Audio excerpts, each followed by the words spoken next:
And we are back with another episode of the Hockey Princess podcast. I am your host, the Hockey Princess. We have Chris, the old guy, once again. Guys, just as a reminder, make sure to hit that like and subscribe on either Spotify, Apple Podcasts, Amazon Music, YouTube, however you watch or listen to us ramble on a weekly basis. If you are going to a game this season, or if you are the guys that were sitting behind us at the Montreal game, this is also for you. Shout out to everybody else that followed the rules. But for the guys sitting behind us for the Montreal game, please wait for the whistle. Do not get up while the puck's in play. And if you hear chirping, maybe take the note. Don't keep doing it because you think it's funny. The bad beer will still be there, I promise you. But to everybody else, because Christy, I think that was really the only group that were like repeat offenders with that. I was surprised on like how many people actually waited. No, it was a good crowd. Yeah, It was all good. Krusty got a little confused, but well, I don't. One Canadian fights another Canadian, and the kids behind us chant USA. I don't understand any of it. Yeah, I don't think they understand either. I'm trying to not be so herky-jerky with my movements, but I'm finding out it's impossible for me. But I'm working on it. I just want your listeners to know. We're spazzes. It's okay. Getting into the NHL world, we still don't have a ton just because it's the beginning of the season. But the biggest news comes out of the Ottawa Senators. Brady Tkachuk is expected at least 4 weeks out with a hand injury. I tried watching the tape again. I think it was against Boston because he gets into a scrum and then gets pulled away. And I don't know if it's like during the scrum or like an awkward angle when he gets yanked back, but you see him take off his glove and immediately you know something's wrong with the hand. So I don't think it's been released if he how extensive, if he needs surgery or not, but he is at least out for a considerable period of time.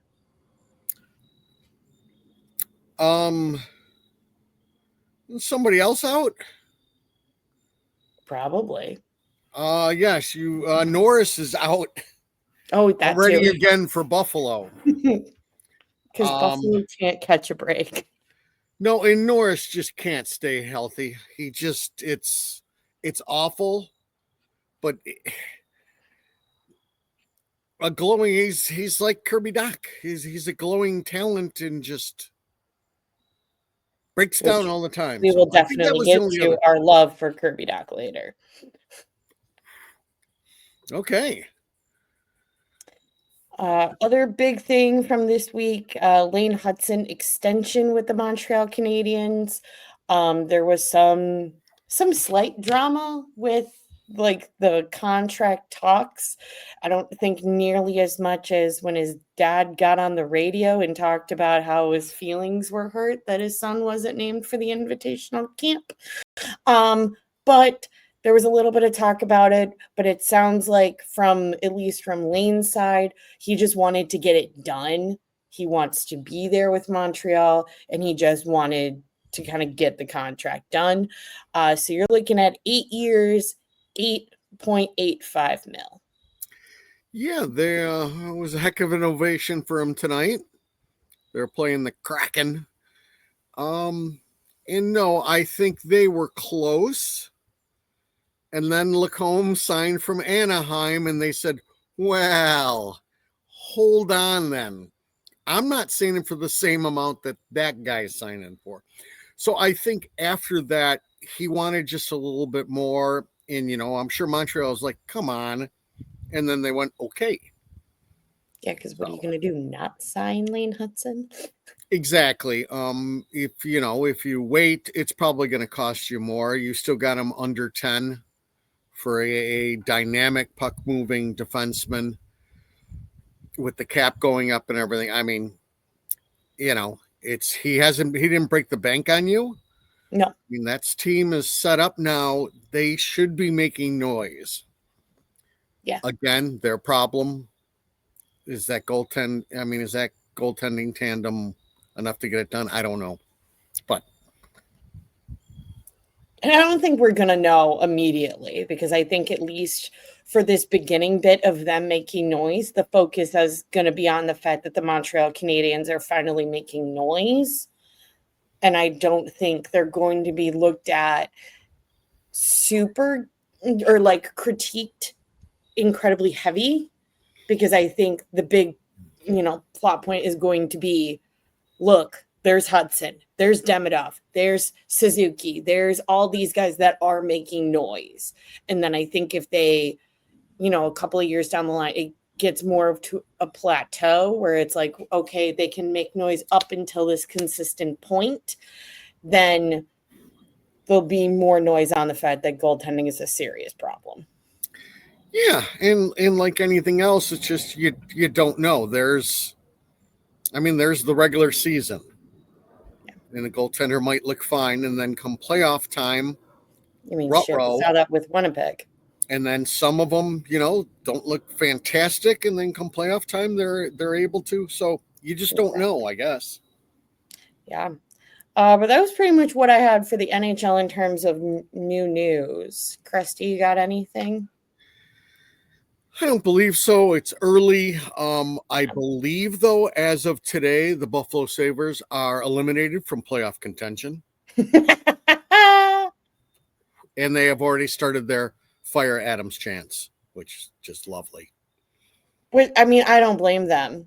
I like to play the woe is me card to a point with the struggles that we have, but I think my heart goes out to Sabres fans. Well, sure, but you've got Darlene, making terrible plays and costing them games too. So I hate to always harp on them on this show, but for you people in Buffalo, I'm hoping one day I don't have to. And I will say, it is early, and this could change by the time that we let this episode drop. The Seattle Kraken are the only team that are completely undefeated. Boy, is that crazy. Very crazy. But I love that for them. I also love that during their home opener, the loudest cheer was reserved for the superstar that is Coach Jessica Campbell. I hear you. Big fan of that. All right. Let us. And to get back to the Buffalo Sabres, yeah, I'm also hearing them and Alex Tuch are far apart. So that'll be another guy that'll probably get moved when things go completely awry. Sorry for speed bump number 2. Carry on. Alex Tuch, you are a Vegas Golden Knight. All right, let's jump on over. We've got, speed bump number 3. Did we go over that Eichel signed? Yes. We did. We did that last week? I believe that we did. Guys, in case we didn't, Jack Eichel signed a massive contract with the Vegas Golden Knights that has surprised absolutely no one. Okay, there we go. Now we've talked about it. There you have it. Now we've talked about it. Jumping back, it's Prospect Report. Now, Cressy, you don't get to talk during the Prospect Report because you were getting a little down in the dumps about some of the prospects when we were talking during the home opener. And how, it's the beginning of the season, especially for these college kids. And so this is stuff that we really don't need to get excited about. So, Krusty, we're going to be excited because that's what this show does. Starting off with our prospect report. I'm excited. We have 2 goals from John Mustard out of Providence College, and those were the only goals scored for Providence College this entire weekend. Yes. Was he hot dogging it? Was Mustard hot dogging it?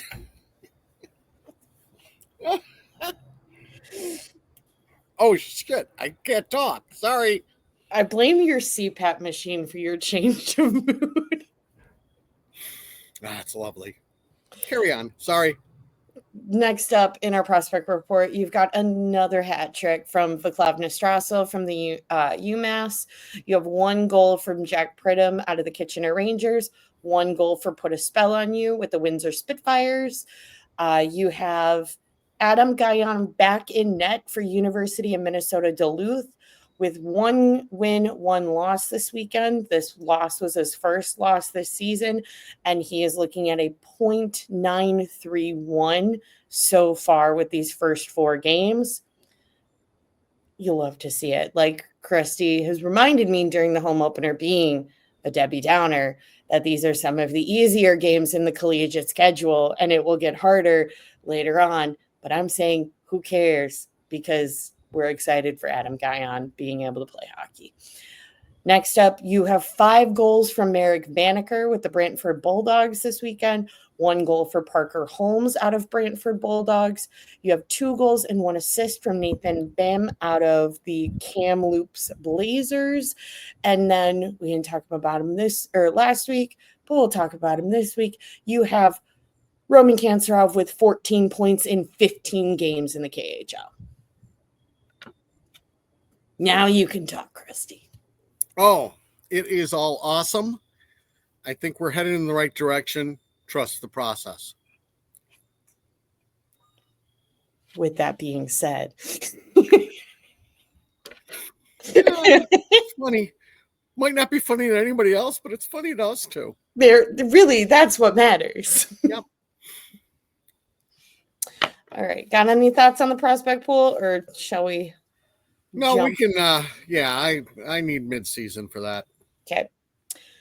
Jumping to Rockford, guys, because we have Rockford games now. It's great. We had 2 this weekend, both wins. So we are tied for first place within our division, because us and Grand Rapids are the only 2 that have won all of our games. First game, you got the home opener. Boys are buzzing. You've got 1 goal from the tiny man, Brett Sini, with Core with the assist. You've got another goal with Jackson Cates, assisted by Aiden Thompson. It was Aiden Thompson's original shot and then deflected off of Jackson Cates. And because I think he heard the show and how Krusty said that he wasn't really giving anything during the Detroit Dead Wings game during preseason, you have Savvy with the overtime goal. And it was an absolute beauty of a sniper that puts the Rockford Ice Hogs winning 3-2 in overtime. Drew Camasso was in net. This one was definitely more balanced. I think the boys were still trying to get some of their footing. And also, Milwaukee's had roster changes, but I think the Milwaukee Admirals are still kind of one of the bigger competitors for Rockford to play with in the division. No matter where different teams have been, Milwaukee's still one that they really just struggle to battle against, where they seem to have their number on a couple of other different teams. So it was definitely more kind of back and forth. I thought Core had a great game. You had Moore and Lardis on the same line together, centered by the tiny man in Brett Sini. And I think so far so good. I like what I'm seeing. I think that's great that if you're going to have them on the same line, have somebody that's real veteran also with them as that third person on the pairing. And that works with your captain. So first game, good, very evenly matched between the 2 teams. Then you have your second game that was Sunday, Rockford versus the Iowa Wild. They played away in Iowa. So because it was a back-to-back, you had Stanislav Bereznoy in net. So it was his first start for the season. It was I believe the final count was 6-2 Rockford. You had 1 goal from Milamak. I'm botching that. I'm so sorry. Dominic Tonantino, which was a new addition that Katie made this offseason. 1 goal from Engelbert, 1 goal from Boucher, and then 2 goals for the speedster that is Oliver Moore. And these highlights have made everyone get back into the thinking that Oliver Moore needs to come up now. No. It was a 2-on-1 goal, right? Well, he had 2 goals. Right, but one of them was a 2-on-1. He didn't have to work for anything. He just was skating down the ice That's beside the point. because the other team couldn't play defense. I love to see this for Oliver Moore. I want this like 5 more times. I want if I'm getting consistent multiple goals every weekend until American Thanksgiving, then I feel like we can jump into a different conversation. Did you just go American Thanksgiving like Yes, we're I a did. Canadian show? Yeah. Didn't you? Yeah, we are a full hockey Canadian show now. American Thanksgiving, not that other Thanksgiving. Well, really other Thanksgiving. I think it was this weekend. I love that. Oh, that was great. Oh, you made Krusty giggle. Jeepers. I know. But anyway, if we're seeing this consistently until that point, never calling it American Thanksgiving again. If we see this consistently until that point, I think then maybe we can dip into that conversation. But same with NASCAR last year. I want to see Oliver Moore so painfully comfortable in the AHL that it's so obvious that his next step needs to be the NHL. It eventually will be the next step, but I just personally need to see a bit more. However, this first weekend, good things. Yeah, and I need to see him strong on his skates. Well, you just need to watch Rockford hockey. I need to see him strong on his skates. I need him to be strong in a crowd. And again, at the end of the day, the process should be come the trade deadline, there'll be spots open, and that's when he comes in. So, and if he is deserving of that beforehand, then I expect him to be at least top 5 in the league in points. You take positions, you make them have to bring you up.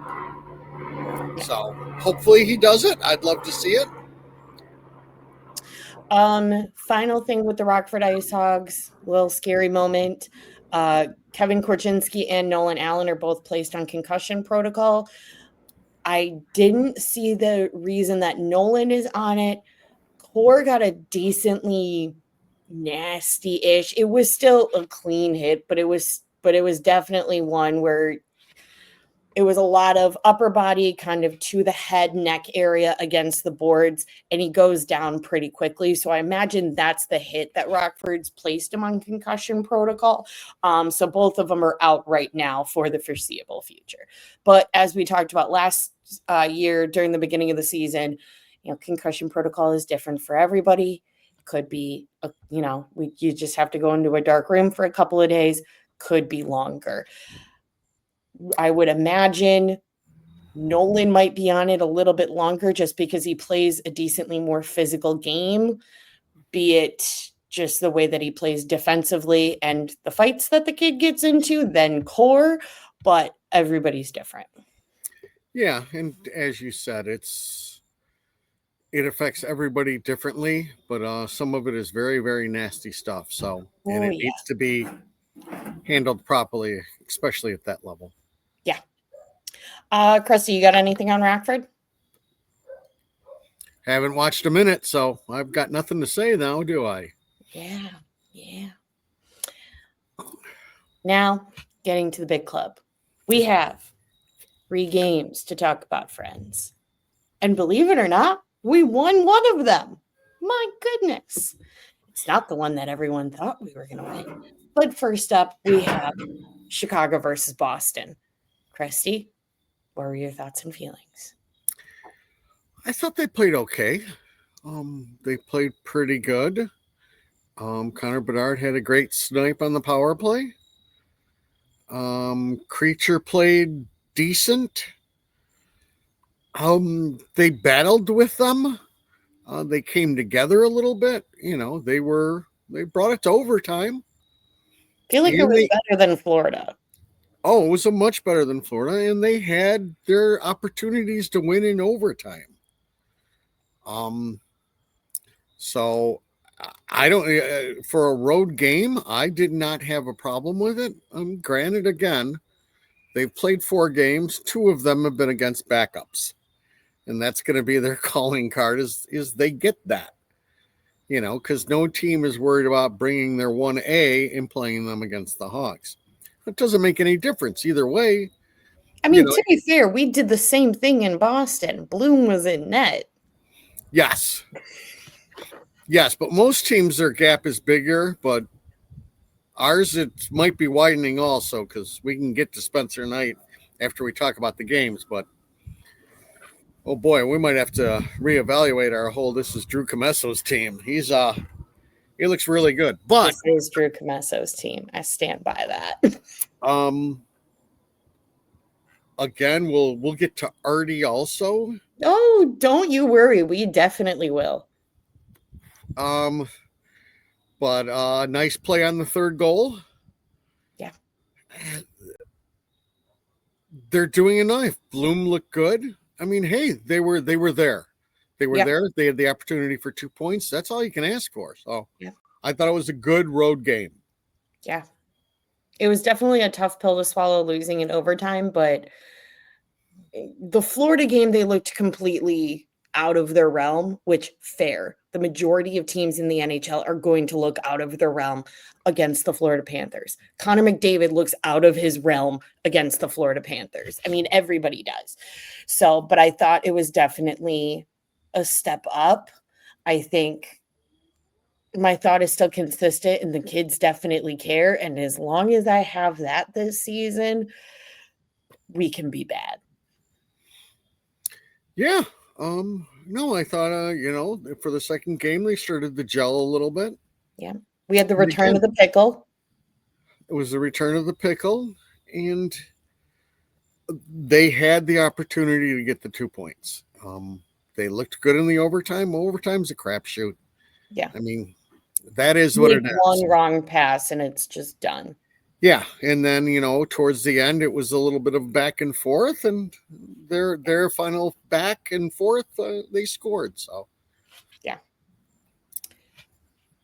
that brings us to the home opener, which was wild, absolutely wild. Mainly just because there were 14 penalties, and to all the Habs fans that are like, we were so great. Da, da, da. It took you 14 penalties to beat the last place team in the league. Wow. It's not something to be proud about. It's not. And for this speedster, great player to back check a 38-year-old old man is not this unbelievable magical thing either. People were getting crazy after the games. They sure are. But we had the home opener, Spencer Knight in net, who played like a god, who has still been playing like a god, even though I still am in the firm belief that Drew Comesso is the future of goaltending in Chicago. I think it just might take a little bit longer than I initially expected. But that was really great. And then came the most disappointing news that I have received in a while, is that Artie the Party was going to be a healthy scratch for the home opener. What the fuck? I'm still thinking, what the fuck? I don't understand it. I know that his playing wasn't the greatest for the first couple of games. I'm not so delusional where, I don't think that he has any flaws to his game. That's not the case, but he's also a kid. And it just seemed, we talked a lot about last week how we were hoping that there weren't going to be any knee-jerk reactions in regards to the lineup. And this just seemed like a massive knee-jerk reaction.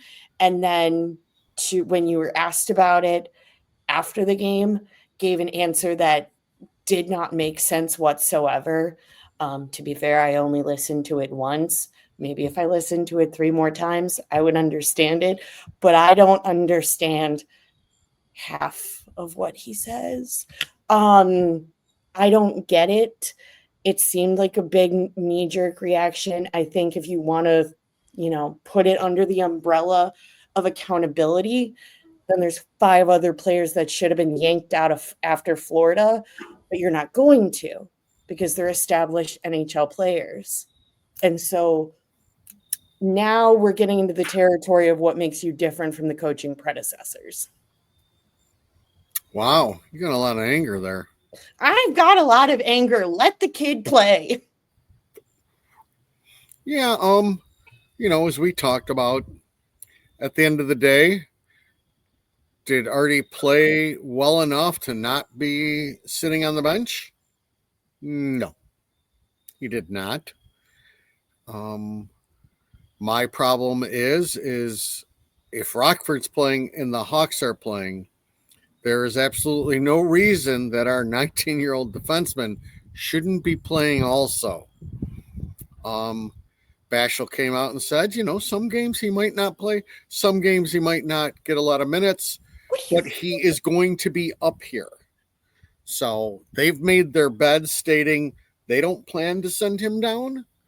They expect to continue the process with him up with the big club. We'll see. I just can't understand, and that's probably why I'm not a coach or in the sport, really, aside from having this show. What do you mean he's not going to play? Like, he should be playing. Kids in his draft class are playing. Prospects should be playing. I feel like that's a pretty important part of the development process is to actually play the game. Am I wrong? No, I agree with you, but it is their decision that he's going to stay up here. And I think it's a bonehead decision. So with that decision, if he's not playing well, you have to cut his minutes, and you occasionally have to have him go eat popcorn because you cannot establish accountability with giving different treatment because somebody is 19. So that's the bed they've made. Why they're dead set on not sending him to Rockford, I don't know. Maybe they're worried that there aren't enough pucks to go around between him and Korchinski. I am unsure. But as I said before, this group, this coach has made it abundantly clear that you're not getting a lot of answers from him, which I am more than fine with.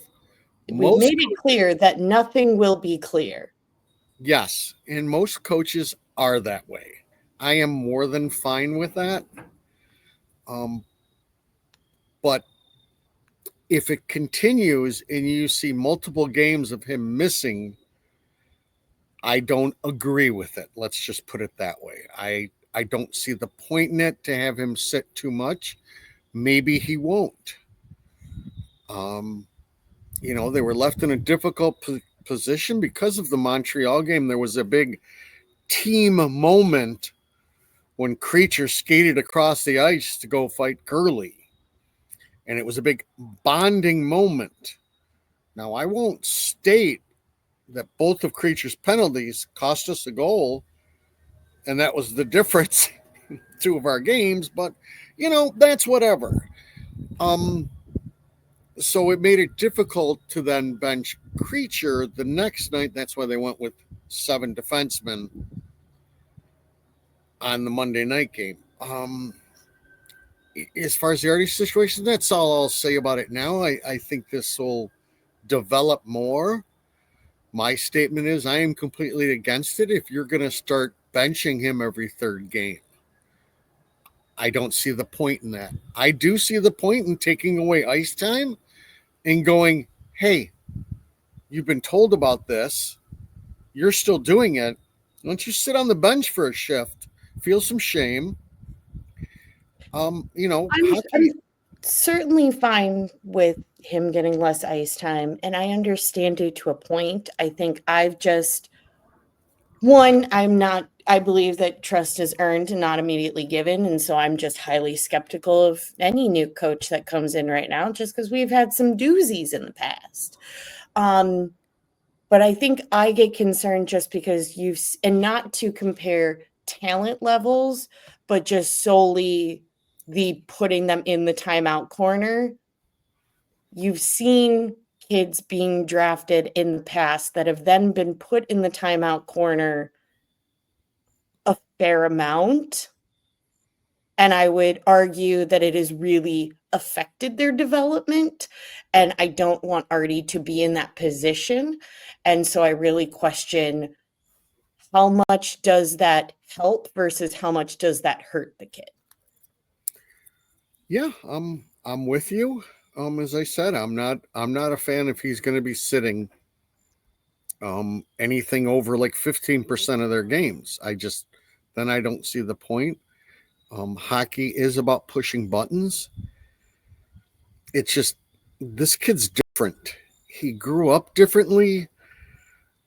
If you think this is the end all be all, a hockey game, the kid's seen other things in his life. He knows it's just a hockey game.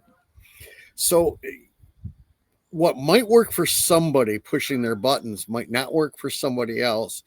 And I think it's going to be a difficult journey for them to figure out what button they want to push with him. I don't think that just sitting and trying to humiliate him a little bit, which, let's face the facts, you're there for the pregame skate, and then all of a sudden you're taking line rushes, but now you're not going to play. There's a little bit of a shaming embarrassment piece there. I also and I think it upset me the most just because whether we like it or not, every time Chicago faces Montreal, you are going to have the direct comparison of Ivan Demidov versus Artie. Just because of the draft year, the Chicago fan base is still incredibly divided on that. And so the look of Ivan Demidov coming to Chicago and playing, and Artie is benched, just doesn't sit well with me either. But thank goodness Ivan Demidov didn't score. Yes, he did not. And I mean, getting back to the game, it was a good one. You had Sam Renzel's first goal. Absolutely. The which was legend. which was a top shelfer. Looked friggin' beautiful. Yeah. Again, Sam is what he is. And then you had another, a nice goal by Connor Bedard where it went off his shoulder, I believe. But again, Connor Bedard is in front of the net, or at least around the net on the side where he's supposed to be. So if you don't go down there and do that, you're not in a position for the puck to knock off of you. So, there's been a little bit of abuse on Connor Bedard already that I'm hearing. Number one, What? I think it has more to do with this is year 3 of a generational talent. And I think it's everybody coming to grips with the generational talent might have been an overreach. That's all. So I think that's all it is. I mean, if we are going to do an honest evaluation through 4 games, which we cannot, come on. The kid has one heck of a shot. Yeah. That is a given. I've mentioned it many times about his vision. He's got great vision. He is definitely this year sticking his nose in there more than he ever has. I think I've lost track how many times I've watched the "Oh, you're tough. You're so tough" video from this game against Anderson, which is what I learned. That's why he got the double minor for it, because he was mouthing off with Anderson. It was beautiful. Yes, and Anderson would bury him in the next week, but let's not get into that. I like to see that. I mean, that was the big point of that Montreal game. There was a coming together of a team that has made the decision that it's kind of one for all and all for one, which has not been the case for a while. Right. But to some fans and some media, Krusty's going to preach for a second, which Go for it. I did. I don't like to completely, but in no way, shape, or form does the fact that we're sticking up for teammates all of a sudden make us hard to play against. Those are two different things, okay? Let's get that straight. The fact that Creature skates on over, um, hey, it was a great move. Gurley is a rough dude, and Creature basically had his way with him. But again, the penalty cost them a goal. And, Montreal was still whipping on the other three guys on the other side, right. With them not understanding that, no, this all for one means everyone. But I thought they're funner to watch. It was a fun game for the opener. And again, they're so low as far as a whole team concept that the only way is up, but they're starting to at least go up. I mean, you have to like to see that they're coming together at least a little bit. Yeah. And those are some of the steps that they need to take. But in no way, shape, or form does that mean they're hard to play against. No.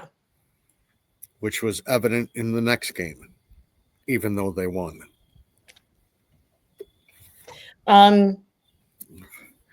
Christy, you want to talk about Spencer? I can combine Spencer with, the Montreal game, then the Utah game. I believe he's an unbelievable calming influence to everybody.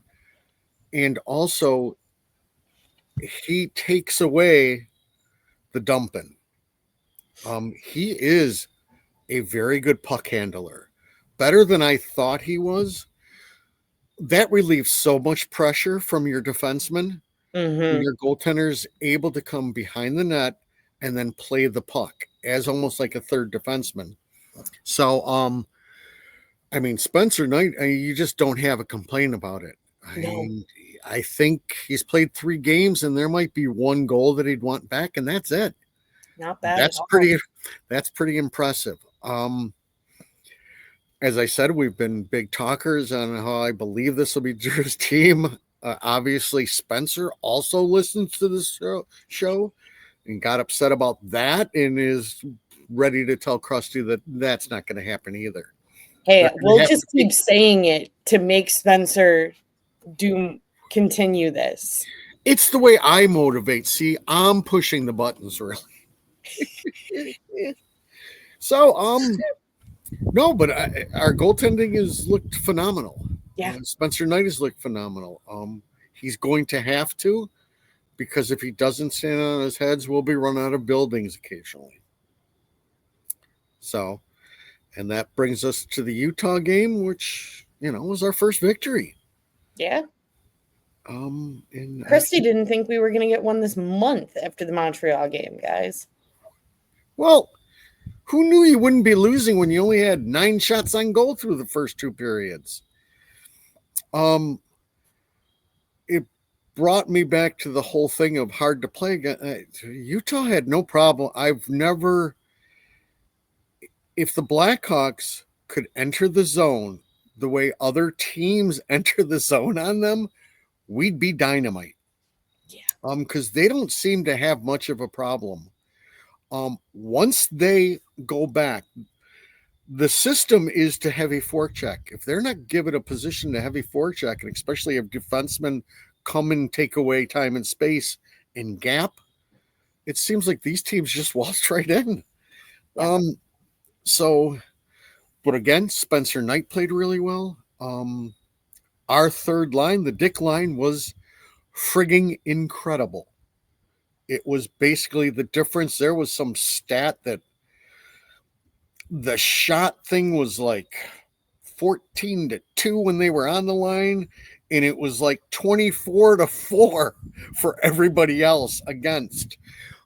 Mickey Mouse played incredible. He was a difference maker out there. Oh, definitely. So it was a third line win. No doubt about it. Connor Bedard with an incredible defensive play. hustling back and taking away a cross ice pass, which definitely would have been a goal. Connor Bedard was also on the ice to win the faceoff for the ceiling empty netter. I like his evolving. Mm-hmm. As I've stated, I don't believe he'll be a center on this team. I And believe when that's the rest okay. right, and I believe, and that is okay because he'll be more dynamic. I'm sorry he's not that generational Crosby, McKinnon, McDavid. I don't believe he will be. And I think that's okay. I think for a slight comparison, if you will, and because it was a one season difference, I mean, you're comparing a great player versus a generational player, in my opinion, is comparing McDavid to Matthews. Both Correct. are fantastic. You want both of them on your team.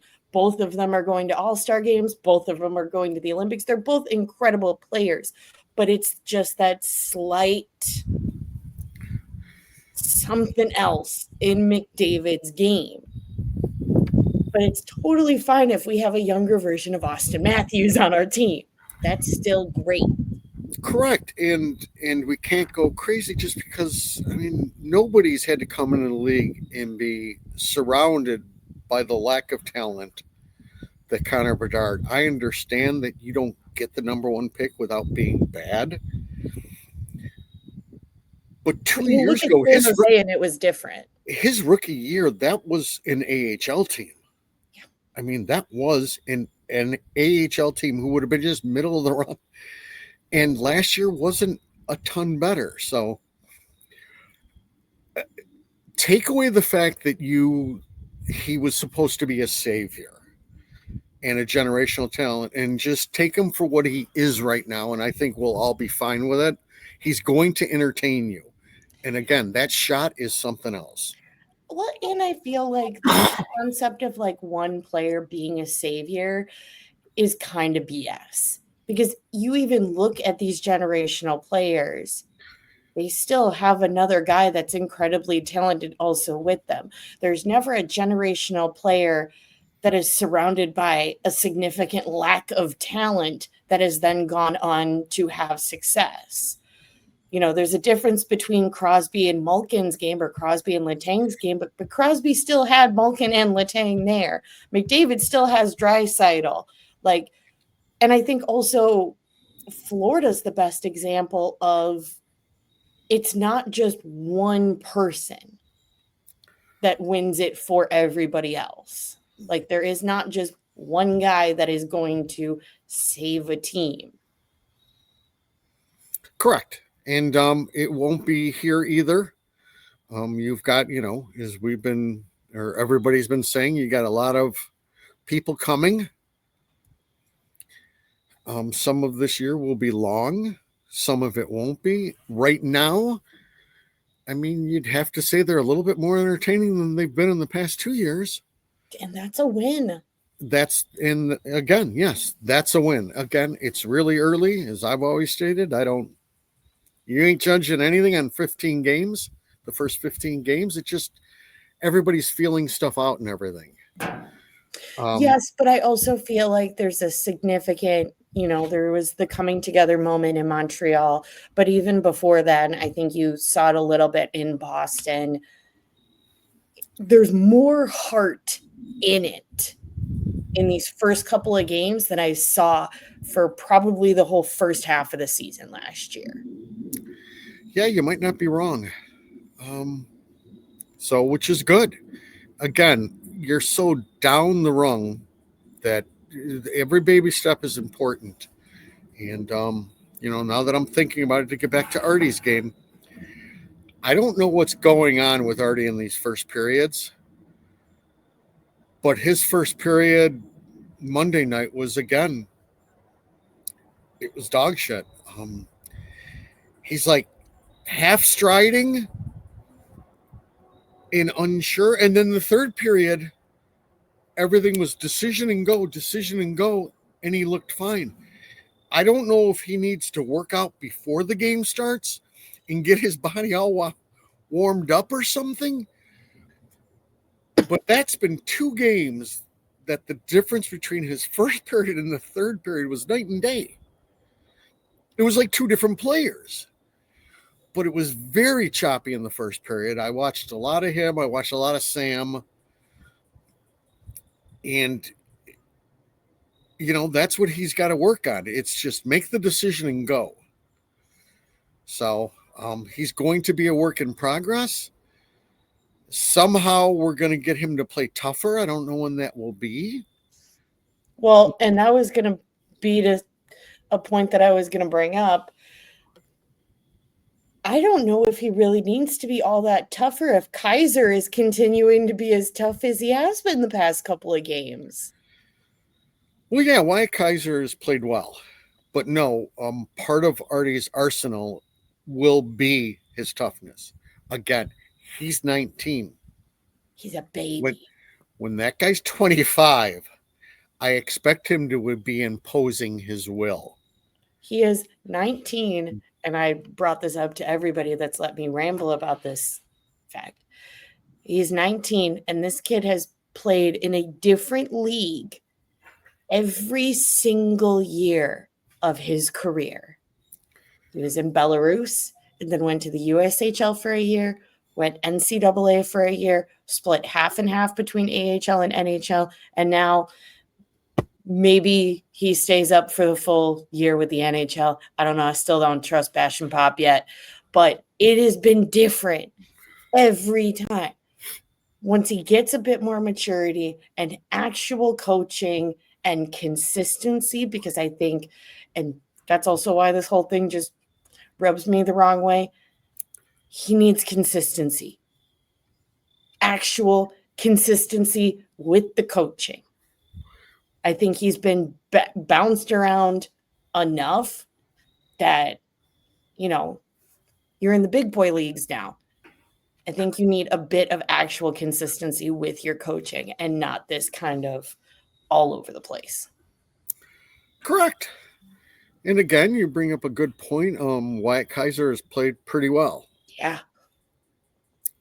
Everybody's brought up the point that they think that Kaiser and Artie just does not work well together.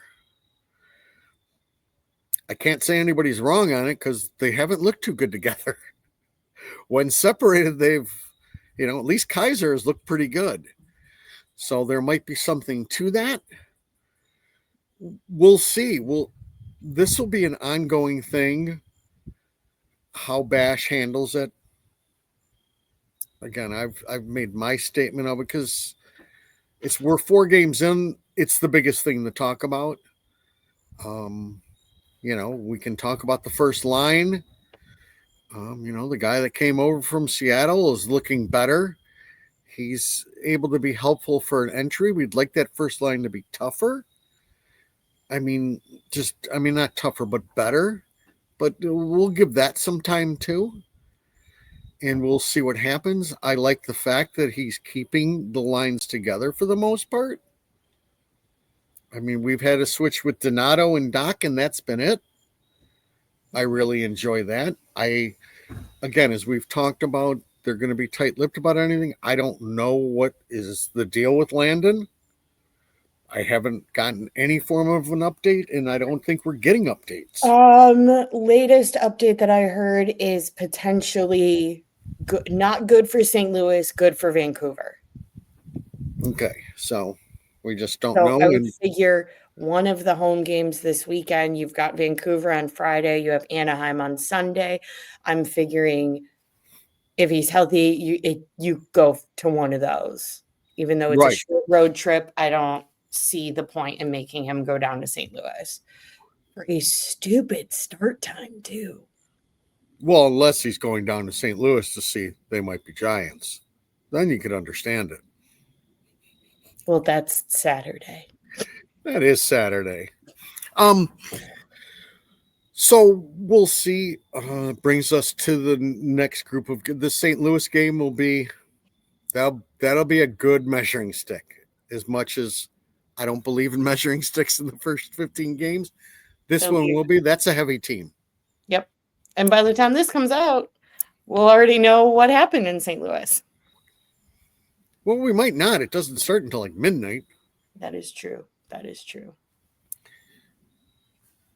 And I am unsure if I can watch that. Hmm. Oh, jeez. I don't know. I had to magically change my phone to watch the Utah game yesterday. Change your phone. I was out of network. Oh, yeah. Oh, yeah. Yeah. Yeah. Yeah. I didn't know that. Oh. Ooh. Well, we're not allowed to talk about that kind of stuff. It's Nope. it's not legal. But yeah, that could bring me into a tiny. That cat absolutely loves the camera. I don't believe there's been a show that you've done that the cat has not gotten at least some FaceTime. Yeah. Might have to call the cat FaceTime.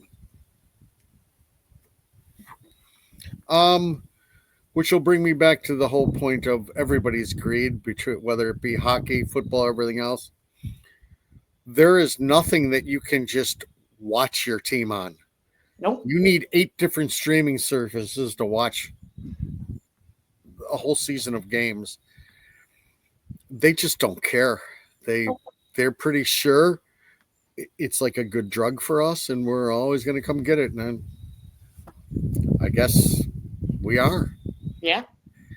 So I don't really have anything else. Again, it's early. There's some good signs. Yeah. That we haven't seen in a while, and we'll see. It's fun. It is fun. It's definitely more entertaining. Yeah. And they've been in every game. Well, except for the Florida game. Yeah, it's Florida. Uh-huh. All right, Krusty, you got anything else for this week? Krusty has nothing. All right. That's a first.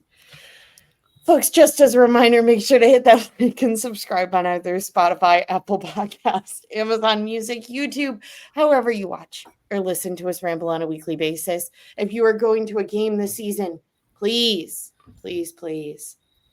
1, come say hi to us in section 330. And 2, please wait for the whistle. Do not get up while the puck's in play.